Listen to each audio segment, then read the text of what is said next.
Right guys, so this is where I'm at. It's not going to be an intro, so it's going to be a short video. No videos today because the wheel is not finished. Up the top left here there should be a Hall effect sensor, and there isn't. Because there was an incident with the packaging and I've got the wrong ones. The ones I've ended up with, I think it's a 41F, SS41F. It's just a switch, like an on-off thing. It's not the ratio metric that I need for a steering wheel. Bugger. So that's put me back a bit. But as you can see, the wheel itself is done. And it came out really well. So, main shaft, 2 bearings, little cog. Ideally, that could have been doing with a bit bigger. That could have been a bit smaller, and then it could have gone on to a third one over here and done it that way. That would have been the best method. Didn't go that way. But this is like a prototype. It's working at the minute, and it's deadly silent. Check that. I can live with that. It's beautiful. It's beautiful. There's that much weight to the wheel because it's steel. It just keeps spinning unless you stop it. But I'm really impressed with that. I thought I had a dodgy bearing, but it was actually the big cog. I hadn't nipped up the grub screws like a noob, but that's all sorted now. It's good, it's good. This is on there, and I'm going to see how it lasts. There's basically a hole drilled through the shaft. It's pretty much perfectly level, which is not bad to freehand. It's quite good for me. It's a little bit off, but I can live with it. Minor issues, minor issues. I've just got to set up the Hall effect and magnet later on. You can actually see the magnet up there. That's just a little square bit. But yeah, that's working really well. I did have some brake cable from my mountain bike in there first of all. Obviously it's metal. It wore out pretty quick, like stupidly quick. Yeah. So I'm now trying the nylon string. This is actually the string from a pair of earplugs. I'm experimenting. I do have some thicker stuff that's used for awnings. I've got it in the car. I had it in the caravan. It's now in the car. We last used it for making conkers, for a little conker battle, but that'll be perfect when I get it out. But this was close to hand, so we're rolling with that. As it does work really well. It's good. She's clamped as well. I had some small G clamps. So, ha ha ha ha. And the keyboard just slides on over it, covers it all up. It's beautiful. That's the tension device. Oh god, it's rough. That's probably the part I'm least happy with. I wanted to do a metal plate, but I don't have any way of sort of heating it up to bend it, and I think the last time I bent some of it, it just snapped. So bugger, can't really get away with that. I could weld a tab to it, but I'll think about it later on. This is working for now, so I'm very happy with that. And this will 3 wires come off that: the ground, the signal, and the live. They go into a little 3.5mm socket that I'm going to hot glue onto here. Maybe we'll see what I do with that. And that comes over here. It's not plugged in at the minute because the Hall effect is out. But that will go into the X one up here. This is that BU0836X board that's amazing. I love it. I really do. This is the button box, plugged in, wired in, working, sweeter than up. That is from the G29 pedals. Again, all in. It works. There is the negative, the signal, and the live in there, and then just the extra signals for the other 2 pedals, and it works. It works. I have had a bit of an issue with it though. It's been taking a while to sort of register, and it's been fixed seemingly by adding a spare potentiometer to the system. I don't know if it needed a reset or if I'd done something wrong. Either way, it's working now. You can unplug and plug in whatever the hell you want, and it instantly shows up. Which is really cool.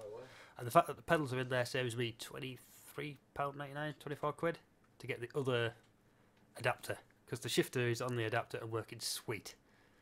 I can prove it as well because I've got this set up. Haha! This is the shifter then. So 1, it was working. Oh, you've got to select the wind, aren't you? Duh. 1, 2, 3, 4, 5. Go on, in you go. Hit reserve. And 7 for reverse. Beautiful. Beautiful. That's working. The calibration software for that's pretty cool. You've got to like draw it in. I had a lot of fun with that. This pops up as this. So for the minute, all the buttons are in, but they're not quite in order because it's just how I put them in. I tried to keep the wires neat and tidy inside, but they all do like up, or they were doing earlier. Then you get the rocker switches. Beautiful. But the biggest one I'm so proud about, oh yeah, Oh yeah. Oh yeah. Now I had to use a program called DI View. I wonder if I can bring that up. Maybe. If we're quick. Too slow. Oh, got it. Ha! Yeah. This is so cool. Working, building projects like this. I mean, I'm just using these wheels, but I've not used the Logitech software to put them to the computer. So, there you see it's the bottom left one that does it. But if you turn on the raw data, it's very different. What you do is you take the minimum. Oh, that's when the pedal's up. You take that, then you take that, go into calibration, add the values in, you add that to that, divide by 2 to get the centre one.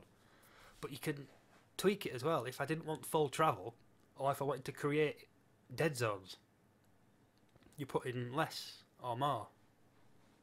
And you could have half a pedal press as full travel, which is really cool. Like if you wanted to, it doesn't really matter so much with the accelerator. The brake though, now I've never played with a G27, but I know they don't have the big spring on the back. Apparently it feels like the accelerator. This has a spring, so I can't get this to go as far as I want to do. Which is, put the raw data on, you can see tops out there, but it will go further with a lot of pressure. So it's nice to have this option with this software to set that, so I don't have to put my foot through the floor, because the pedals aren't bolted to the floor, and if I do have to hammer on them, they'll move straight into the computer. It does have one hell of a carpet gripper on the bottom of these, but if it does let go, I don't want that, and I don't want to get the leg strain. I just want a nice, easy thing. But the cool part about it is more for the clutch. Now, I think I've got the clutch all the way to the bottom. Yeah, you don't have to. You could only have half set up to get your bite point. That's a nice touch. More for the racing guys than me, but still, very nice touch. Not saving any of that, because I've already configured it and I don't want to do it again. Yeah, but that is really, really cool. Obviously you can see there's no axis in there for the steering at the minute because it's just not there. But this is where we're at the moment then. We're so close, but I have to now wait for new Hall effect sensors to arrive. I did get them off eBay. I've been in touch with a guy. I didn't know whether he was a nice guy who just made a mistake or I've been screwed over. Turns out he's a nice guy who just made a mistake. So he's going to send me out the ones I ordered. The 49Es, which is very cool. But I did buy the ones from Leo Bednar, which is what they recommend to use with it anyway. So I should have probably gone with them in the first place. I didn't. This is what you get. You're an idiot, basically, Dave. You're an idiot. They were there, in front of you. Buy the fuckers. But, oh well. The proper ones are coming, and I'm going to have some spares for doing other projects with, because you never know. And, yeah, I had to put the extra potentiometer into the button box to get it sort of to refresh it. It just worked, so I am going to figure out a method of keeping that in the button box. It is actually the potentiometer out of the original Thrustmaster wheel I was using. I can't remember what the hell it was called. It's an old one. The Ferrari thing. Ferrari Challenge, I think it is. It costs about 20 quid. It is a horrible, horrible wheel after you've played on something decent. But to begin with, I had a lot of fun with that wheel. But yeah, the internals, it's like the bed, isn't it? I can't just scrap everything because I end up using it. But there's a couple of nice little bits in there. Lots of little screws as well that I don't have. I've run out of little screws. But that potentiometer, it works, it's going on. I'll use it for something. But we'll see how that comes together. But anyway, that's the end of this video then, guys. Videos of farming will reappear when I get the steering wheel working, because this one is in situ and I'm not going back to the G29. I've come too far to go back. So yeah, I don't fancy playing Farm Sim on a keyboard. That would suck.